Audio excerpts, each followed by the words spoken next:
ఓం సాయిరాం. బాబా భక్తులందరికీ కూడా నమస్కారం అండి. అందరూ కూడా సుఖంగా సంతోషంగా ఎప్పుడూ కూడా ఆనందంగా ఉండాలి అని చెప్పి ఆ బాబాగారి తరపున నేను కూడా మనస్ఫూర్తిగా కోరుకుంటున్నాను. ఈరోజు బాబాగారు అందించే సందేశం ఏంటి అంటే కనుక, తల్లి, ఈ క్షణంలో నువ్వు ఏ బంధాన్ని అయితే నువ్వు తలుచుకొని ఇది వింటావో ఆ బంధం అనేది 10 నిమిషాల్లో నీ వశం అవుతుంది. ఇది 1000% నిజం. ఈ వీడియోలోనే ఆధారాలతో సహా చెప్తాను, జాగ్రత్తగా విను అని చెప్పి ఏదో తెలియని సందేశాన్ని అందించాలి అనుకుంటున్నారు. మరి దానికంటే ముందు చాలామంది కూడా చెప్పుకోలేనటువంటి సమస్యలతోటి సతమతమైపోతూ వాటిని ఎలా తీర్చుకోవాలో తెలియక ఇబ్బంది పడిపోతూ ఉంటారు. అటువంటి వారి కోసం శ్రీ షిరిడి సాయిబాబా ఆశీస్సులతో జ్యోతిష్యం చెప్పబడును గురూజీ శివరామరాజు గారు. Phone number 995994225552. మీరు ఇప్పటి వరకు ఎన్నో చోట్ల జ్యోతిష్యం చెప్పించుకొని మీరు ఆశించిన మార్పులు మీ జీవితాలలో జరగలేదని చెప్పి బాధపడి ఉంటారు. కానీ ఇక్కడ అస్సలు అలా జరగదండి.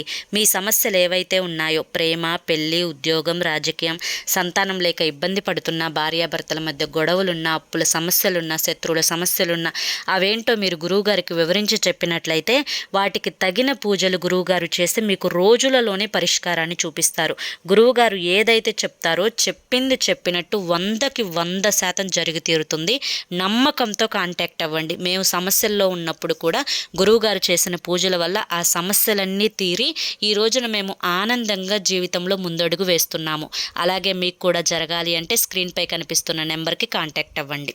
ఇక బాబాగారి యొక్క సందేశం విషయానికి వస్తే కనుక, తల్లి, ప్రతి మనిషి కూడా తనకు ఇష్టమైన బంధం ఏదైతే ఉంటుందో, అది భార్యాభర్తల బంధమైనా కానీ, ప్రేమికుల బంధమైనా కానీ, లేకపోతే కనుక తల్లి బిడ్డల బంధమైనా కానీ, లేకపోతే మరి ఏ ఇతర స్నేహ బంధమైనా కానీ, ఏ బంధమైనా కానీ, ఆ బంధం అనేది నీకు నచ్చినప్పుడు ఆ బంధం కోసం, ఆ సంబంధం కోసం మనిషి ఎంతకైనా కానీ దిగజారతాడు, ఎంత దూరమైనా కూడా వెళ్ళిపోతాడు. ఉదాహరణకి భార్యాభర్తలనే చూసుకుంటే కనుక, భార్యాభర్తల మధ్య ఉన్న ఆ సంబంధం ఏదైతే ఉంటుందో అది చాలా చాలా పవిత్రమైన సంబంధం. ఆ బంధాన్ని కొంతమంది చాలా చులకనగా చూస్తూ ఉంటారు.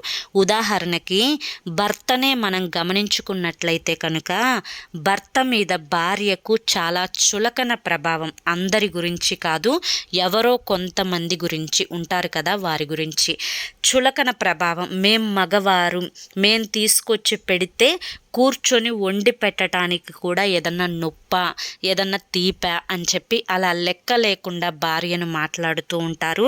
భార్య ఏదన్నా కానీ సలహా తన మంచి కోసం చెప్తే ఆ సలహాని తీసుకోవడానికి కూడా నిరాకరించి తను చెయ్యాలి అనుకున్న పనినే చేసుకుంటూ వెళ్ళిపోతాడు. అప్పుడు ఆ భార్య, నేను తన కోసమే కదా, మా పుట్టింటి నుంచి ఇక్కడికి వచ్చింది తనని నమ్ముకోనే కదా, తను నన్ను అస్సలు పట్టించుకోవడం లేదు, తను నన్ను నిర్లక్ష్యం చేస్తున్నాడు, తను నేను చెప్పిన మాట వింటే బాగుంటుంది కదా, తను కూడా అందరి భర్తల్లాగానే నన్ను ప్రేమగా చూసుకుంటే బాగుంటుంది కదా. ఈ చిన్న చిన్న గొడవలు అనేవి మా మధ్య తరచుగానే వచ్చి చిలికి చిలికి గాలివానలైనట్లుగా పెద్ద గొడవలుగా మారిపోయి మా మధ్య దూరాన్ని పెంచేస్తూ ఉన్నాయి. కొంతమంది అయితే విడిపోయారు కూడా. విడిపోయిన బంధాలు, భార్యాభర్తల మధ్య బంధాలు కూడా ఉన్నాయి.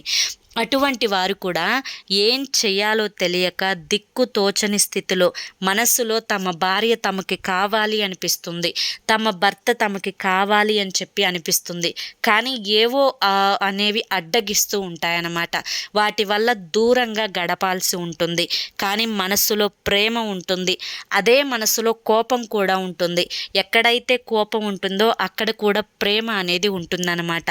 అలా ప్రేమికుల మధ్య బంధమైనా కానీ, లేదా తల్లి కొడుకుల మధ్య కొన్ని అంటే కోడళ్ళ వల్ల విడిపోతారు కొంతమంది భార్యలు చెప్పిన మాటలు విని తల్లిని సరిగ్గా పట్టించుకోకుండా ఉంటారు. ఇలా ఏ సంబంధమైనా కానీ అది మంచిదై ఉండాలి. వేరే వారి యొక్క భార్య మీద కన్నేసి ఆ భార్య కావాలి అని కోరుకుంటే అది మహా పాపం అవుతుంది. వేరే వారి యొక్క భర్త మీద కన్నేసి ఆ భర్త కావాలి అనుకుంటే అది మహా పాపం అవుతుందన్నమాట.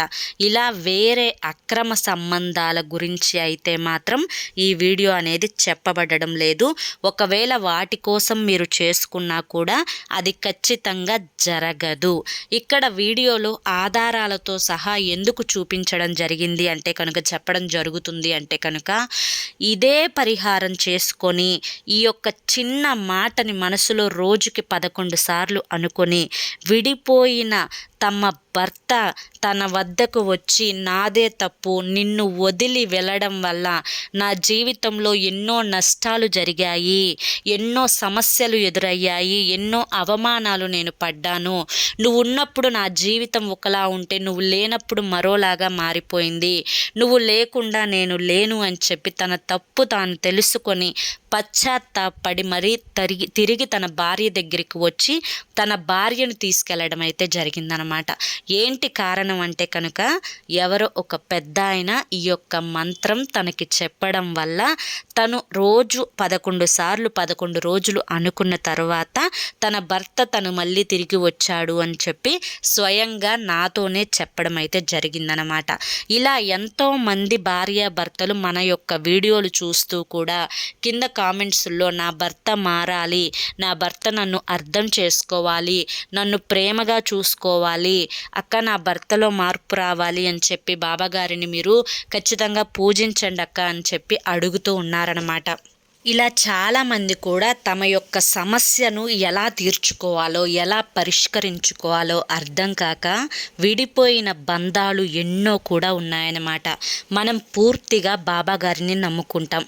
ఇలా కేవలం బాబాగారనే మాత్రమే కాదు, మనకి ఒక్కొక్క రూపంలో భగవంతుడు ఒక్కొక్కరికి నమ్మకంగా ఉంటారనమాట. అంటే మరికొందరు వెంకటేశ్వర స్వామిని పూజించవచ్చు, మరికొంతమంది అమ్మవారిని పూజించుకోవచ్చు, మరికొంతమంది ఇంకొక దేవతని పూజించుకోవచ్చు. అలా ఏ రూపంలోనైనా కానీ భగవంతుడి యొక్క మీద నమ్మకం అనేది చాలా ముఖ్యమన్నమాట. అదే నమ్మకంతో మీరు ఖచ్చితంగా ఈ యొక్క మంత్రాన్ని కేవలం మాకు మంచి జరుగుతుంది అనే నమ్మకంతో కనుక మీరు 11 రోజులు కనుక చేసుకున్నట్లయితే, ఉదయము సాయంత్రము 11 సార్లు కనుక మీరు పఠించినట్లయితే కనుక ఖచ్చితంగా మీ యొక్క జీవితంలో మార్పును జరగటం మీరు గమనిస్తారు. ఈ మంత్రం చదివిన 10 నిమిషాల్లోనే అవతలి యొక్క వ్యక్తి మనిషి మనసులో మీ మీద ఒక మంచి ఆలోచన అనేది, అంటే ఒక మంచి ఆలోచన, అయ్యో నేను తప్పు చేశానే, తనను వదిలేసానే, తనకి దగ్గరగా వెళ్ళాలి అనే ఒక మంచి ఆలోచన అనేది అతనికి కలుగుతుందన్నమాట. అక్కడ అమ్మాయి అయినా కానివ్వండి, అబ్బాయి అయినా కానివ్వండి, వారికి కలుగుతుందన్నమాట. ఇక్కడ కేవలం మనం మంచి కోసం, అంటే ఒక బంధం నిలబడటం కోసం చేసే పని చాలా చాలా పుణ్యకార్యం. ఎన్నో వేద మంత్రాల సాక్షిగా, అగ్ని సాక్షిగా, ఎంతోమంది బంధుమిత్రుల యొక్క అభినందనలతోటి, ఆశీర్వాదాల సాక్షిగా జరిగిన ఒక పెళ్లి బంధం అనేది చాలా పవిత్రమైన బంధం. అలాగే తల్లి కొడుకుల మధ్య బంధం, అన్నాదమ్ముల మధ్య బంధం, ప్రేమికుల మధ్య బంధం కూడా చాలా చాలా పవిత్రమైన బంధాలన్నమాట ఇవన్నీ కూడాను. కాబట్టి ఈ యొక్క పవిత్రమైన బంధాలు నిలబడడం కోసం ఈరోజు బాబాగారు మీకు ఈ సందేశం రూపంలో ఈ చిన్న మంత్రాన్ని అయితే అందించడం అయితే జరిగిందనమాట. ఆ మంత్రం ఏంటి అని చెప్పి ఇక్కడ నేను స్క్రీన్ మీద ఇచ్చాను, జాగ్రత్తగా మీరు రాసుకోండి. మేము రాయలేము అనుకుంటే కనుక మీరు విన్నా కూడా సరిపోతుంది.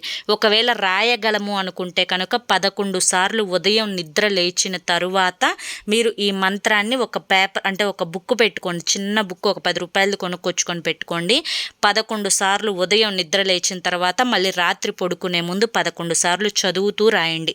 రాయటం చేత కాని వాళ్ళు కేవలం పలకండి. పలకటం కూడా మా వల్ల కాదు అనుకున్నవారు మీ యొక్క చెవులతో చక్కగా మంచిగా అర్థమయ్యేటట్లుగా వినండి. 11 సార్లు ఉదయం, 11 సార్లు నిద్ర లేచిన తర్వాత, రాత్రి పడుకునే ముందు 11 సార్లు ఈ మంత్రం నేను చదువుతాను, జాగ్రత్తగా వినండి.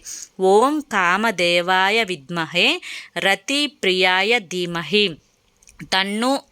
తన్ను అనంగాః ప్రచోదయాత్. ఓం కామదేవాయ విద్మహే రతి ప్రియాయ ధీమహి తన్ను అనంగాః ప్రచోదయాత్. మళ్ళీ చదువుతున్నాను. ఓం కామదేవాయ విద్మహే రతి ప్రియాయ ధీమహి తన్ను అనం గాహ ప్రచోదయాత్. ఈ మంత్రాన్నే మీరు ఎవరి అయితే అంటే మీరు ఏ భగవంతుణ్ణి అయితే మనస్ఫూర్తిగా నమ్ముతున్నారో ఆ భగవంతుణ్ణి మనసులో తలుచుకొని మీరు 11 సార్లు రాయడం కానీ, చదవడం కానీ, వినడం కానీ, చెప్పడం కానీ, మీరు ఉదయం 11 సార్లు వినడం లేదా రాయడం, చదవడం, అదేవిధంగా రాత్రి పడుకునే ముందు, ఉదయం నిద్ర లేచిన తర్వాత 11 రోజులు చేయాలన్నమాట. ఖచ్చితంగా 12వ రోజుకి మీ బంధం అనేది మీ యొక్క దగ్గరికి వచ్చి మిమ్మల్ని క్షమాపణ అడిగి మీతో కలిసిపోతుంది. ఈ విషయాన్ని అయితే గుర్తుంచుకోండి, నమ్మకంతో చేయండి. అర్థమైంది కదా?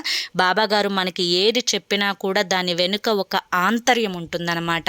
ఎందుకంటే మనం నమ్మకం అని మనసులో అనుకుంటే మన శబ్ద తరంగాలు అనేవి ఈ యూనివర్స్లోకి వెళ్తాయన్నమాట. అందుకే మన పెద్దవాళ్ళు చెప్తారు, మనం ఏదైతే నెగిటివ్గా ఆలోచిస్తే ఆ నెగిటివ్ తరంగాలు అనేవి మన యొక్క యూనివర్స్లోకి వెళ్తాయి. అప్పుడు మనకంతా కూడా చెడే జరుగుతుంది. మనం మంచి అనుకుంటే మన యొక్క మంచి తరంగాలు, మన శబ్ద తరంగాలు కూడా ఈ యొక్క యూనివర్స్లోకి వెళ్తాయి అన్నమాట. అప్పుడు అంతా కూడా మనకి మంచే జరుగుతుంది. కాబట్టి చెడ్డవాళ్ళు అంటే మంచి వాళ్ళు ఎప్పుడూ కూడా, పెద్దవాళ్ళు ఎప్పుడూ కూడా మంచి అనుకోండి, మంచి జరిగిద్ది అనుకోండి, పాజిటివ్గా ఉండండి, పాజిటివ్గా ఆలోచించండి, ఇలా చెప్తూ ఉంటారు మనకి పిల్లలకి. కాబట్టి ఖచ్చితంగా మీకు మంచి జరుగుతుంది అని నమ్మకంతో చేయండి, వినండి, చదవండి, రాయండి. ఖచ్చితంగా 100కు 1000% మీకు రిజల్ట్ అనేది కనపడుతుంది. ఇది 100లో 99 మంది దీని యొక్క రిజల్ట్ని అయితే పొందారనమాట. దీనికి మీకు యూనివర్స్ సహాయం కూడా చేస్తుంది. ఖచ్చితంగా చేసుకోండి. అర్థమైంది కదా? మరి ఈరోజు బాబాగారి యొక్క సందేశం ద్వారా వచ్చిన ఆంతర్యం అనేది మీ అందరికీ కూడా అర్థమైంది, ఈ సందేశం నచ్చింది అని చెప్పి అనుకుంటున్నాను. నచ్చింది, అర్థమైంది అని చెప్పి అనిపిస్తే ఈ వీడియోకి ఒక లైక్ ఇవ్వండి. లైక్ ఇచ్చిన వెంటనే హైప్ అని వస్తుంది. హైప్ ఇచ్చి కింద పాయింట్స్ మీద క్లిక్ చేస్తే మన వీడియో అనేది మరికొంతమంది బాబా భక్తులకు రీచ్ అవుతుంది. వారు కూడా తెలుసుకుంటారు, విడిపోయిన వాళ్ళు కలుసుకుంటారు. దానివల్ల మీరు తెలియకుండానే మీకు పుణ్యం అనేది వస్తుందన్నమాట. ఆ పుణ్యం వెంటనే రిజల్ట్ చూపించకపోయినా మరి కొద్ది రోజులకైనా మీ యొక్క పుణ్య కర్మ అనేది మీకు ఖచ్చితంగా మంచి రూపంలో తిరిగి వస్తుంది. మీ యొక్క స్నేహితులలో కానీ, బంధువులలో కానీ ఎవరన్నా విడిపోయిన వారు ఉంటే వారికి ఈ వీడియోని షేర్ చేసి పుణ్యం కట్టుకోండి. మరి రేపు మరొక మంచి వీడియోతోటి మళ్ళీ కలుసుకుందాం. అంతవరకు కూడా బాబాగారి యొక్క ఆశీస్సులు అనేవి మీ మీద, మీ కుటుంబ సభ్యుల మీద ఎల్లకాలం ఉండాలి అని చెప్పి మనస్ఫూర్తిగా కోరుకుంటూ సర్వేజన సుఖినో భవంతు. ఓం సాయిరామ్.